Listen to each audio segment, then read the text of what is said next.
Cost EMI एक ऐसी facility है जो कि प्रोडक्ट को ईएमआई पर खरीदने का ऑप्शन देती है बिना किसी इंटरेस्ट के। इसका मतलब ये है कि आप जो प्रोडक्ट खरीद रहे हैं उसमें कोई भी इंटरेस्ट नहीं लग रहा है।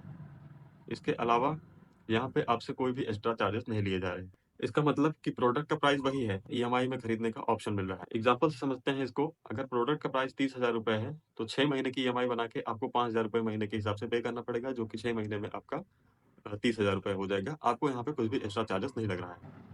लेकिन सवाल ये आता है कि आखिर इसमें बैंक का फ़ायदा क्या होता है और रिटेलर का क्या फ़ायदा होता है? या जो ई-कॉमर्स कंपनियाँ होती हैं, इसमें इनका क्या फ़ायदा होता है? तो आइए समझते हैं इस वीडियो के माध्यम से। तो देखो, यहाँ पे जब भी हम कोई प्रोडक्ट खरीदने जाते हैं, तो यहाँ पे जो प्रोडक्ट का प्राइस होता है वो हमें, अगर मान लो कि कोई स्मार्टफ़ोन है, वो 30,000 रुपए का है। लेकिन यहाँ पे बैंक और ई-कॉमर्स साइट इंटरेस्ट के चार्जेज़ को प्रोडक्ट में पहले ही एडजस्ट कर लेती है। एग्ज़ाम्पल के तौर पे समझ लेते हैं कि मान लो अगर इंटरेस्ट यहाँ पे 10% लगने वाला है, तो प्रोडक्ट का प्राइस 27,000 रुपए ही होगा। लेकिन आपको यह प्रोडक्ट जो ई-कॉमर्स साइट पे या रिटेलर कंपनी में आपको जो शो करेगा, वो दिखाएगा 30,000 रुपए। पहले से ही एडजस्ट रहेगा। अब ये 30,000 रुपए की 5-5 हज़ार रुपए की ईएमआई आपको यहाँ पे 6 महीने के हिसाब से एडजस्ट कर दी जाएगी। लेकिन जो प्रोडक्ट का 27,000 रुपए एक्चुअल अमाउंट है, वो आपको नहीं बताया जाएगा, टोटल प्राइस में ही ऐड कर दिया जाएगा और उसी को ईएमआई में कन्वर्ट कर दिया जाएगा।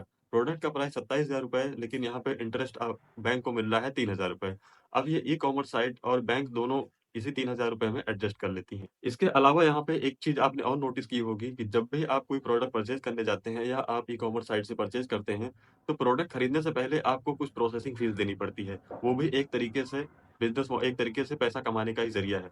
आपको नो कॉस्ट ईएमआई जो आपको दिखाई जाती है, पहले आपसे प्रोसेसिंग फीस माँगी जाएगी, जो कि यहाँ पे इसका जो अमाउंट होता है, वो ₹500 से ₹1,000 तक का होता है। तो आपने ₹3,000 इंटरेस्ट दिया पहले से ही प्रोडक्ट में ही, जो कि ऐड है, और दूसरा प्रोसेसिंग फीस के नाम। इसका मतलब समझ रहे हो? प्रोडक्ट का प्राइस कुछ और है, लेकिन आपको बताया कुछ और जा रहा है। ये चीज़ मत सोचना कि आप जो प्रोडक्ट खरीद रहे हैं उसका प्राइस उतना ही है, ऐसा नहीं है। इसके पीछे जो गेम चलता है वो अलग ही चलता है। आप ये मत सोचना कि प्रोडक्ट का प्राइस इतना है और मुझे इतना ही पे करना है, मुझे प्रॉफ़िट हो रहा है, तो मैं फ़ायदे में हूँ। तो भाई, फ़ायदे में नहीं हो, यहाँ पे हमेशा फ़ायदे में बैंक और रिटेलर ही रहता है। जो भी आपको कुछ ऑफ़र दिखाए जाते हैं, ऐसा नहीं कि बैंक घाटे में जाके ये सारी चीज़ें कर रही है। इसमें जो है, इसके पीछे का रीज़न ये होता है, ये सारे ऑफ़र्स किस लिए दिखाए जाते हैं, ताकि आपकी परचेज़िंग पावर बढ़ सके और रिटेलर की जो है सेलिंग पावर बढ़ सके। क्योंकि ये सारे ऑफ़र जो हैं कस्टमर को एंगेज करते हैं ताकि उनका सेल बढ़ सके। इसके बाद आता है लेट फ़ीस। अगर आप टाइम पे पेमेंट नहीं करते हैं तो यहाँ पे लेट चार्जेस आपको देना पड़ते हैं, जो कि लेट चार्जेस में भी बैंक का एक प्रॉफ़िट होता है। यहाँ पे बैंक भी पैसा कमाती है। अगर आप लेट करते हैं तो इसके भी चार्जेस हाई लगते हैं। एक चीज़ आपने और नोटिस की होगी कि ये जो नो कॉस्ट ईएमआई की फैसिलिटी होती है, ये आपको महँगे प्रोडक्ट पे ही मिलती है, जो कि 30 से 50,000 या इससे भी महँगे जो भी प्रोडक्ट होते हैं, उसी पर ही मिलती है। और यहाँ पे ईएमआई जो होती है वो फ़िक्स होती है। मैक्सिमम 9 मंथ के लिए ही आपको मिलती है। इसके अलावा अगर आप ज़्यादा टाइम चाहते हैं तो वहाँ पे इंटरेस्ट लगना चालू होता है। मिनिमम यहाँ पे 3 महीने से 9 मंथ के लिए ही होती है। इसके इसके अलावा आपको एक्स्ट्रा टाइम नहीं दिया जाता है। इससे ज़्यादा अगर आपको टाइम चाहिए तो आपसे इंटरेस्ट दिखा कर लिया जाएगा।